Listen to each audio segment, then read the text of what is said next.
Hello bachcho, so let's understand this question. So the question is asking two statements are given. One labeled assertion A and other labeled assertion reason R. Select the correct answer to this question from the code 1, 2, 3 and 4 as given below. यहाँ पे दो statement दिया, assertion और एक reason. तो हमें इन चारों में से सेलेक्ट करना है कि कौन सा कोड फिट बैठेगा. तो चलिए सबसे पहले कोड 1 को पढ़ते हैं.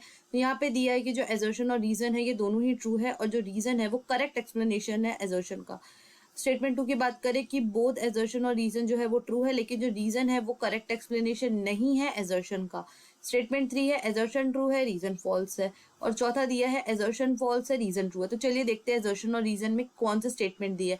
पहला हमारा ये स्टेटमेंट है कि जो डिमांड डिपॉजिट होते हैं बैंक्स में वो हमारा मनी का ही एक फॉर्म होता है.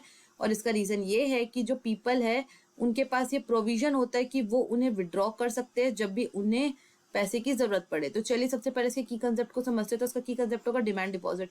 तो डिमांड डिपॉजिट क्या होता है कि जो हमें फैसिलिटी मिली रहती है चेक की, तो इससे क्या होगा कि इसको हम डिमांड डिपॉजिट के अगेंस्ट यूज कर सकते हैं और हम पेमेंट्स को सेटल कर सकते हैं बिना कैश यूज किए, क्योंकि ये जो है ये as a means of payment widely accepted है. और दूसरा ये एज अ मनी कंट्रीब्यूट करते हैं मॉडर्न इकोनॉमी में. So what will be the final answer? Final answer will be option number 1, that is both assertion reason जो है वो सही है और जो रीजन है वो करेक्ट एक्सप्लेनेशन है एजर्शन का, क्योंकि जो डिमांड डिपॉजिट होती है बैंक में वो हमारा मनी का फॉर्म होता है जैसा कि हमने अभी पढ़ा.